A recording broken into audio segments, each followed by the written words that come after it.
Bonjour, alors aujourd'hui j'aimerais vous présenter un livre qui vient tout juste de sortir. Il s'agit d'un livre sur les coulisses des 20 ans du festival Japan Expo. Et j'ai eu l'occasion donc le mois dernier de me rendre à Paris pour la soirée anniversaire justement des 20 ans de Japan Expo. Pour ceux qui ne le sauraient pas encore, je fais partie de ces anciens qui ont défendu l'animation japonaise et le manga ces 30 dernières années. Du coup, non seulement je connais beaucoup de monde, mais je continue à connaître beaucoup de monde dans le métier.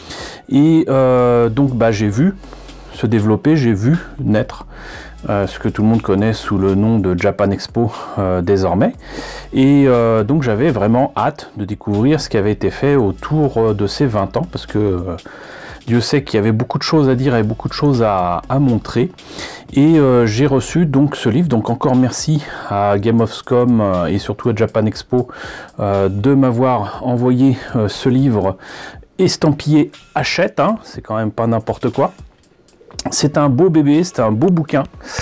Hein, voilà, c'est donc un bouquin de luxe, hein, j'ose dire.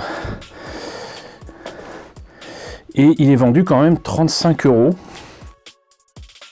Et qu'est-ce qu'ils disent? Alors depuis 2000, le festival Japan Expo est devenu le rendez-vous incontournable des fans de la culture japonaise. Tous les ans, ils viennent y rencontrer leurs idoles. Mangaka, réalisateurs, chanteurs et autres artistes. Chaque année, ce sont de grands noms qui viennent à la rencontre de leur public. Ils s'appellent Leiji Matsumoto, Go Nagai, Buichi Terasawa, Shigeru Miyamoto, Shinichiro Watanabe, Yoshiki. Ils sont les créateurs d'Albator, Goldorak, Cobra, Mario, Cowboy Bebop et le leader de X-Japan. Ils font désormais partie de l'histoire de Japan Expo. Une histoire que cet ouvrage vous propose de redécouvrir. Voilà, donc sans plus tarder, ce que je vous propose, c'est qu'on voit à l'intérieur ce que ça donne.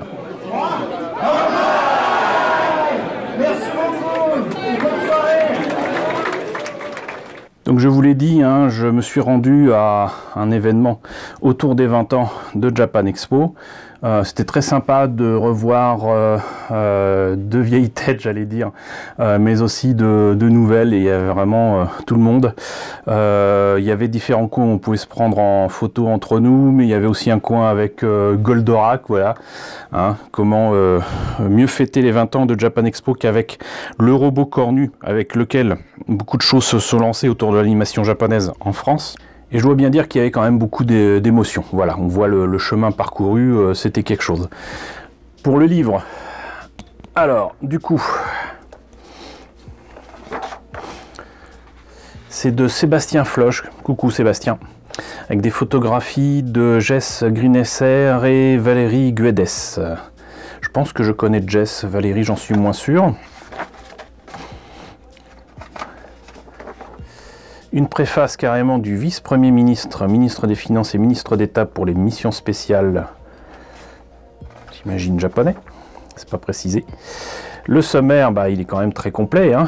Historique, les coulisses, le monde associatif, tout ce qui concerne le manga, l'animation, les jeux vidéo, la musique, le cosplay et sur scène. Je dois dire que j'ai été agréablement surpris de voir qu'il y avait quand même plus d'une vingtaine de pages consacrées aux associations qui collaborent avec Japan Expo pour proposer des animations diverses et variées. Et parmi ces personnes, il y a quand même mes amis de Tengumi, d'Emo5.com, même s'ils ont écrit que Emo5, Anigator, AEG. Alors Epic et UI, je ne sais pas si je les connais, mais bon, ça a fait plaisir. L'historique, donc, la présentation des 3 têtes pensantes de Japan Expo, à savoir Sandrine Dufour, Thomas Sirdet et Jean-François Dufour. Sandrine et Jean-François sont mariés, vous l'aurez deviné, voilà. Donc ils racontent un petit peu leur parcours. Autant vous dire que je les connais vraiment depuis très longtemps, bien avant Japan Expo d'ailleurs.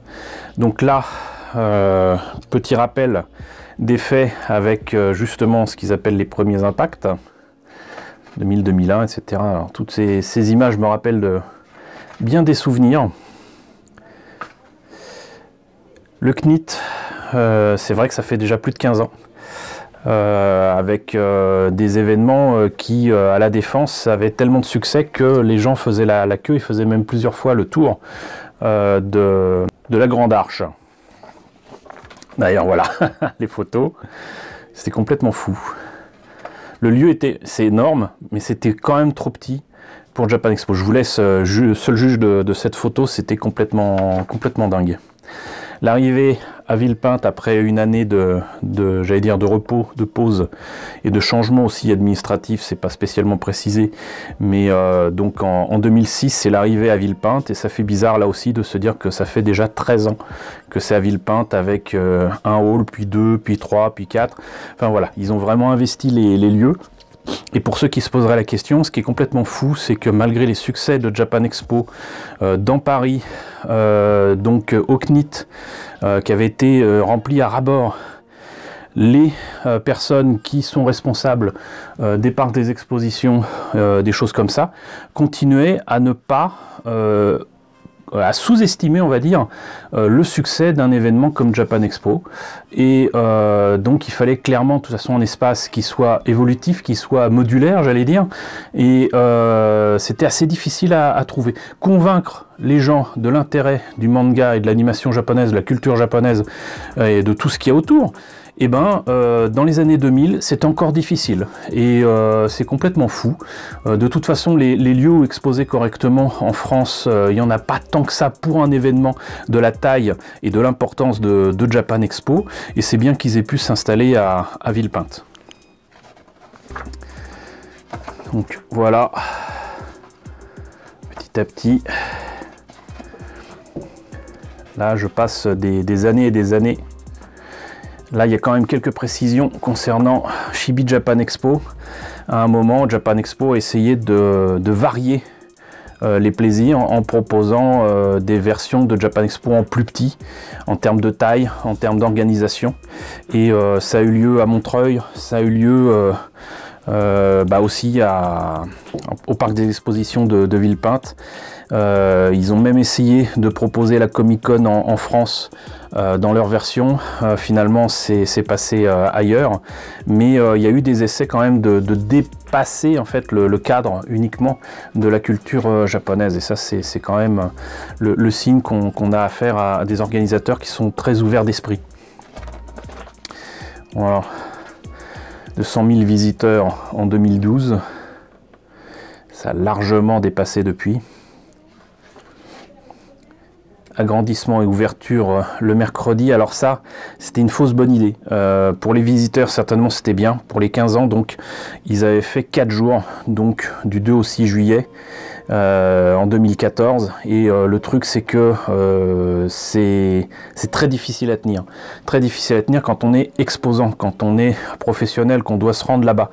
Vous vous rendez pas compte quand vous êtes visiteur et que vous y allez que une ou deux journées, à quel point c'est compliqué de s'organiser, de s'y rendre, de tenir le coup toute la journée et la fatigue que cela implique, le stress pendant 4 jours.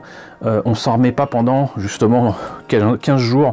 Un mois après, on en a encore les séquelles. Les gens ne se rendent pas compte à quel point c'est compliqué. Japan Expo Sud, alors ceux qui sont du côté de Marseille, etc., doivent certainement connaître. Moi, j'avoue que je n'y ai jamais mis les pieds. La Comic-Con, voilà, donc cette partie du hall qui était pour la Comic-Con a été investie maintenant par les fanzines, par les boutiques, par des espaces conférences. Il y a Japan Expo Centre et Belgium. Alors Japan Expo Centre, c'était à Orléans si je me rappelle bien. Je l'ai fait une fois. Amené là-bas grâce à l'ami Doikim. Coucou Doikim. Japan Expo USA, alors, il est évident que je ne me suis pas rendu là-bas. Mais j'ai cru comprendre que c'était une belle expérience, mais que ça n'a pas été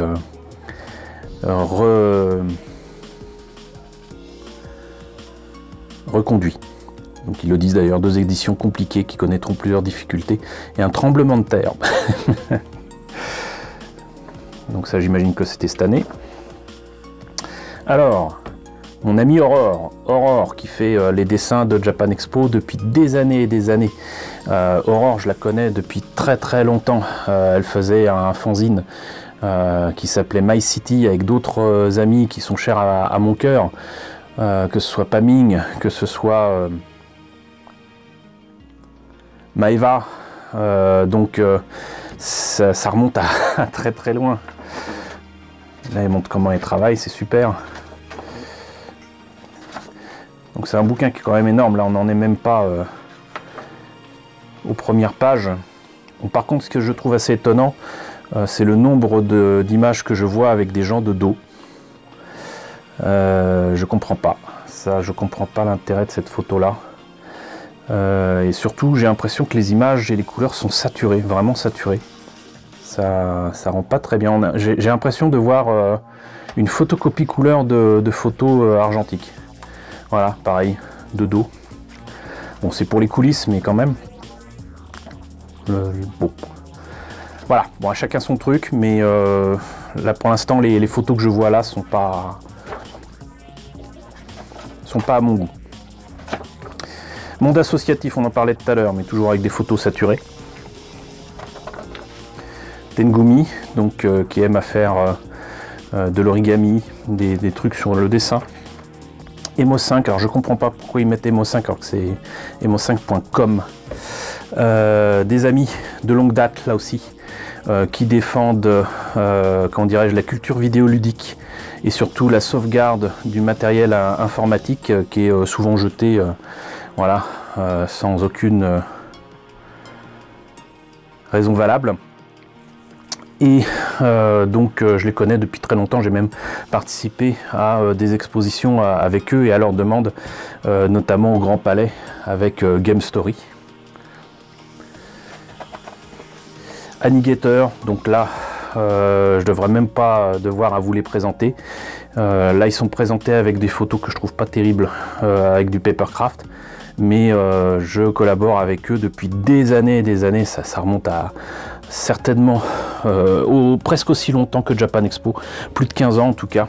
J'ai commencé à collaborer avec Annigator en faisant en fait une fusion entre mon stand d'initiation de montage maquette Bandai et leur stand où ils étaient supposés proposer la même chose. Donc j'ai dit que c'était quand même mieux de travailler ensemble et on s'est jamais quitté depuis. Donc c'était au CNIT d'ailleurs, donc ça devait être certainement en 2002, donc logiquement ça doit faire au moins 17 ans que j'ai des amis chez Annigator, donc voilà. AUEG, alors c'est une association qui défend les univers Gundam, voilà. Mais là aussi je trouve pas les photos formidables, quoi. Là il y a une boule, là c'est pas... Je suis assez surpris. Epic, apparemment c'est une association surtout autour du cosplay. Très beau cosplay là de The Mask. UI, ça doit être certainement pour des vêtements traditionnels japonais. Et donc pour le manga, alors ils ont reçu énormément de grands noms du manga. Alors Leiji Matsumoto, qu'on a failli perdre en Italie il n'y a pas très longtemps. Tiens, un dessin de Jérôme Alquier. Bon, on s'est précisé là, voilà, parce que c'est un dessin de Jérôme Alquier qui était sur le stand dédié à la bande dessinée Captain Albator, Mémoire d'Arcadia en 2019. Naoki Urasawa, c'est certainement un de mes auteurs de manga préférés, avec 20th Century Boys, Monster, entre autres. Hiro Mashima, avec Fairy Tail, et là il y a des photos avec Renaud Lemaire, coucou Renaud, qui fait Dreamland. Tetsuo Hara, alors là c'est pas n'importe qui, là c'est le vieux de la vieille, voilà, qui avec Kazuo Koike a quand même fait des choses assez importantes dans le domaine du manga. Et donc vous le connaissez surtout pour Ken le survivant, à savoir Hokuto no Ken. Alors, si je ne me trompe pas, au moment où ils l'ont reçu, il y avait quand même une figurine taille réelle de Rao avec son cheval énorme qui s'appelle Kokuo, le roi noir. Et c'était juste impressionnant. Toru Fujisawa, alors on le présente plus, c'est l'auteur de GTO. Izumi Matsumoto, l'auteur de Kimagure Orange Road. Takeshi Obata, donc ça vous le connaissez, bah, c'est l'auteur de Death Note, sauf que Là, on ne voit pas de photos de lui, enfin, j'ose pas imaginer qu'il soit pas baladé en cosplay. Tsutomu Nie, alors lui, c'est l'auteur de Blam. Kazuo Koike, qui est un scénariste de manga, et il a commencé à se faire connaître avec Lone Wolf and Cub, à savoir Baby Cart pour la version live, que vous connaissez peut-être. Il a scénarisé des mangas, notamment Ken avec Tetsuro Hara. Il a même travaillé avec Rumiko Takahashi, mais je ne sais plus sur quoi. Crying Freeman, voilà. Junko Mizuno, alors ça j'aime pas trop ce qu'elle fait. Yoshitoki Oima, Silent Voice. Yumiko Igarashi, j'avais présenté des conférences avec elle quand elle est venue. Donc c'est la dessinatrice de Candy. Nami Akimoto, Toshio Maeda.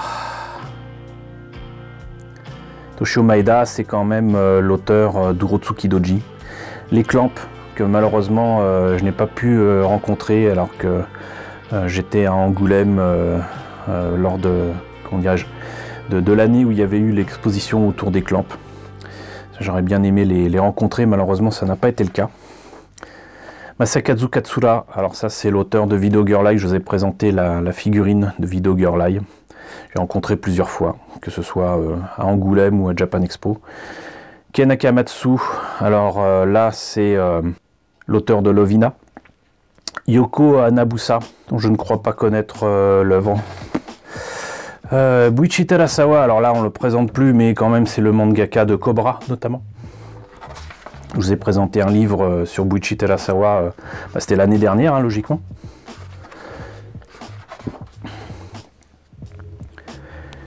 Shigusa Ogino est présentée comme un personnage de l'ombre. Elle est l'une des nombreuses intervenantes qui font le lien entre les éditeurs japonais et francophones pour publier une œuvre. Donc là, on en sait un petit peu plus sur comment se fait le lien entre le Japon et la France. Voilà. Renaud Lemaire, donc pour Dreamland. Jenny, avec Pink Diary.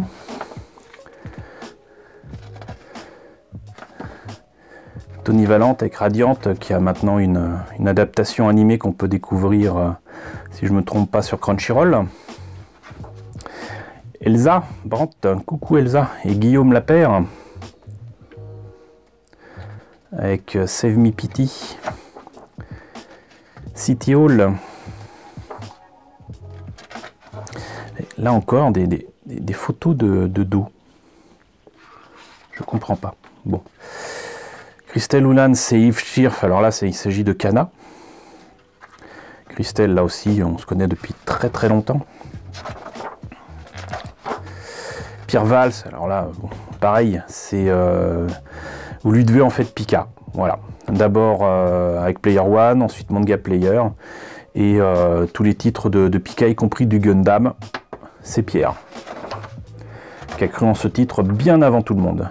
Ahmed Agne avec Kiun. Alors Kiun, c'est pour moi très certainement en ce moment l'éditeur de manga qui tient vraiment la dragée haute au niveau qualité, choix de titre, qualité d'impression, de distribution, voilà. C'est les meilleurs. Ils ont gagné un prix d'ailleurs aujourd'hui. Ils ont gagné un prix il y a quelques jours et franchement c'est totalement mérité. On passe à l'animation. Alors ce qui me fait plaisir, c'est que là on a des dessins visiblement de Macross et d'une autre série de Sunrise qui me revient plus. On dirait du Galvion, je suis pas sûr. Bref. Yoshiyuki Tomino qui est venu donc cette année pour fêter les 40 ans de Gundam. Oups, voilà, j'ai abîmé une page. Shinichiro Watanabe, alors là c'est Cowboy Bebop, mais c'est aussi Macross Plus, c'est parmi les meilleurs morceaux d'animation de Animatrix, c'est tellement de choses, Space Dandy, voilà, Samurai Champloo, donc voilà, un grand que j'ai eu l'honneur de présenter à Japan Expo avec Carlo Levi de Daibex pour les 20 ans de Cowboy Bebop l'année dernière. Keiko Nobumoto, Kimitoshi Yamane, Masahiko Minami, Toshihiro Kawamoto, voilà, donc là c'est Kara Designer, Cowboy Bebop, Masao Maruyama, réalisateur par exemple de Gen d'Hiroshima. Il va travailler avec Satoshi Kon sur Perfect Blue et Paprika, mais il aura fait aussi Monster, Nana, Death Note. Nobuyoshi Habara, alors ça c'est un Kara Designer qu'on connaît sans vraiment le savoir, puisque bon, par exemple si vous avez vu cette très vieille série de GoBots, Machine Robot Chronos en fait, voilà. Et sinon il a travaillé sur Yamato pour la nouvelle version là. Je sais pas si je vais tout vous présenter parce que ça fait quand même un paquet de choses. Makoto Shinkai, on le présente plus là aussi avec les succès successifs qu'il a de ses films en France. Ipei Kuri, alors là c'est quand même assez spécial puisque ça a été publié chez Isan Manga je crois, avec Kurenai Sanshiro, qu'on connaît malheureusement en France sous le nom idiot de Judo Boy. Shoji Kawamori, mon maître, celui sans qui je me serais jamais lancé avec passion sur le robot et le robot transformable japonais, je lui dois tout. C'est le papa des Valkyries, c'est le papa de Macross. Shishiro Kobayashi, alors visiblement lui il fait surtout des décors. Yoshiyuki Sadamoto, alors là c'est le dessinateur, le car designer, notamment d'Evangelion. Ah, on arrive à la partie avec les voix françaises. Donc Brigitte Lecordier, coucou Brigitte. Donc la voix de Son Goku gamin, on va dire. Mais aussi de Oui Oui, mais surtout de Pipoudou. Important Pipoudou et Conan, le fils du futur. Bernard Derriès, qui est donc le réalisateur derrière Les CT d'Or, derrière Ulysse 31, tellement de choses avec la DIC entre autres.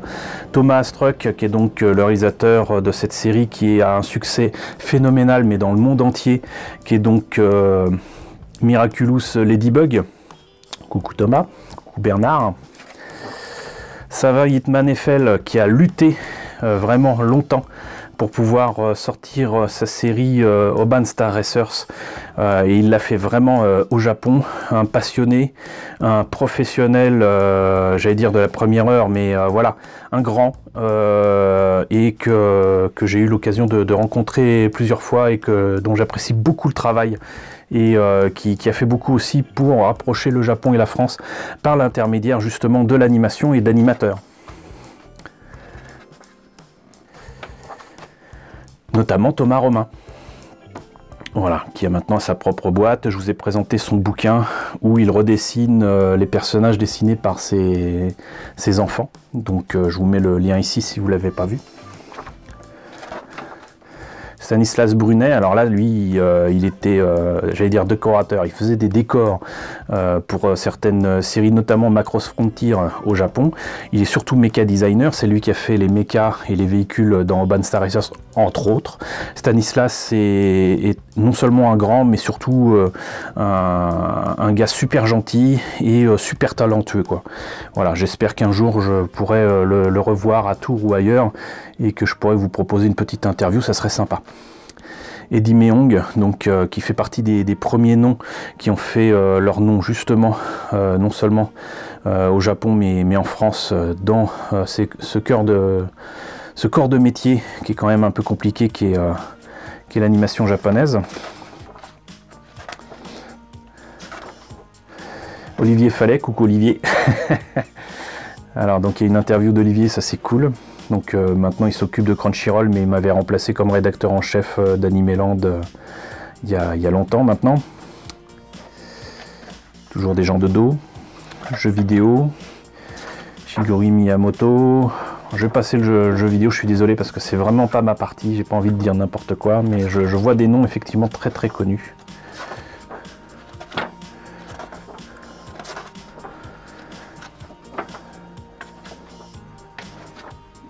Anthony Roux, ça doit être pour Ankama visiblement. Musique, pareil, la musique c'est pas du tout ma partie. Mais je crois que, si je me trompe pas,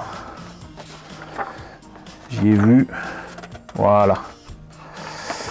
Je crois qu'on approche. Non, c'est pas ça. Il me semble qu'il y a mes amis des Nicolite Orchestra. Nicolite Orchestra, voilà. Voilà. Coucou Nicolas, coucou les Nico. Coucou Alex. Alex McFly. Coucou tout le monde. Hein. Pas tout vous citer, maintenant vous êtes trop nombreux. Voilà.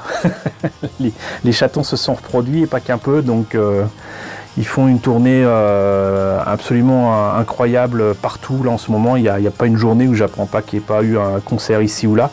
Je vous mets un lien dans la description pour en savoir plus sur ce qu'ils proposent en concert partout en France. Vous verrez ça, c'est juste formidable. Le cosplay.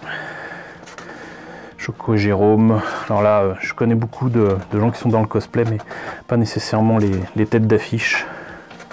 Là, j'avoue que ça ne me dit rien. Sur scène, Kenji Oba, alors c'est XOR.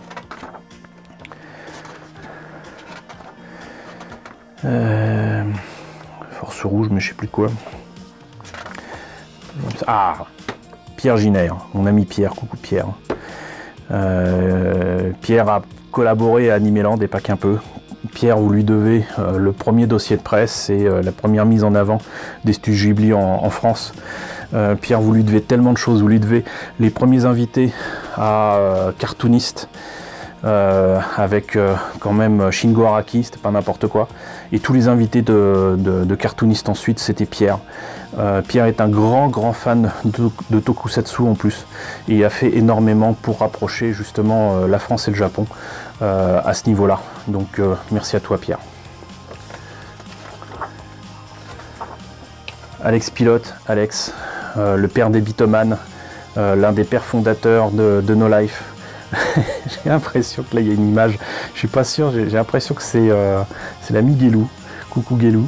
Mais voilà, donc ça fait plaisir de voir qu'il y a un portrait d'Alex ici. Tibor. Coucou Tibor. Coucou tout le monde. David Mourier.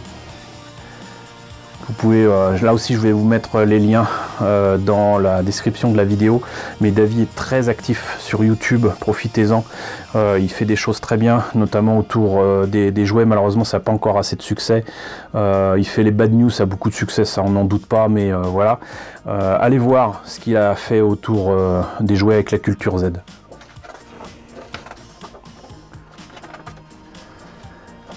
Et voilà. Donc bah écoutez, c'était la présentation de ce livre sur les coulisses des 20 ans de Japan Expo. Bon, bah, mon impression, elle est un peu mitigée, mais c'est juste parce que moi, j'ai connu les coulisses de ces 20 vraies dernières années. C'est parce que en fait j'ai vécu tout ça directement, donc là sincèrement je m'y retrouve pas, mais c'est tout simple, c'est qu'en fait s'ils avaient dû faire vraiment la totale de manière exhaustive de tout ce qui s'est passé ces 20 ans de Japan Expo, il aurait fallu mais facilement 20 ouvrages comme celui-ci. J'imagine que ça aurait été compliqué et particulièrement frustrant de découvrir qu'en fait on avait oublié des choses, qu'on n'avait pas des archives ou quoi. Voilà, bon, moi je suis content quand même que des associations amies aient été présentées, que ce soit mo5.com, que ce soit Annigator, que ce soit aussi des gens, des grands amis à moi comme Pierre Giner, Olivier Fallet, ça c'est super, de présenter autant de choses. Je pense qu'en fait ce bouquin est parfait pour ceux qui ne connaissent pas Japan Expo et qui veulent voir à quel point c'est varié et à quel point c'est riche en événements, en rencontres, en culture, ça c'est clair. Maintenant, pour un acteur de justement cette mise en avant de la culture japonaise, du manga et de l'animation japonaise, j'ai l'impression que c'est quand même limité à ces dernières années. Mais ça reste quand même un ouvrage important et qui permettra justement entre guillemets d'archiver ce qui a été fait justement ces dernières années. Mais rendez-vous compte que là, si du coup l'essentiel de ces pages est sur ces 2 dernières années, qu'est-ce que ça devait être sur les 18 précédentes années? Je vous laisse réfléchir à ça, c'est quand même quelque chose. Donc bravo Sébastien pour tout ce travail. Merci encore à Aurélie et à toute son équipe de m'avoir envoyé ce livre. Bravo à l'équipe de Japan Expo. Coucou à Jean-François, à Thomas, à Sandrine. Coucou à tout le monde. Voilà, donc bon anniversaire à Japan Expo et croyez bien que je ne manquerai pas la 21e année de Japan Expo. J'espère en tout cas que la présentation de ce livre vous a intéressé. N'hésitez pas à le mettre dans la liste pour votre Noël de 2019. Encore une fois, j'espère que ça vous a intéressé. N'hésitez pas à me dire ce qu'il en est dans la section commentaires. N'hésitez pas à liker, n'hésitez pas à partager, n'hésitez pas à vous abonner si ce n'est pas déjà le cas. Coucou aux nombreux abonnés qui nous ont rejoints ces derniers temps. Bienvenue ici. Coucou aux grands anciens qui me suivent depuis 4 ans. Merci à tous de votre fidélité. Merci à tous surtout de votre soutien sur Tipeee et sur Paypal. Je vous laisse avec le générique de fin avec les contributeurs de la chaîne. Et je vous dis donc à très bientôt pour la présentation de nouveaux bouquins.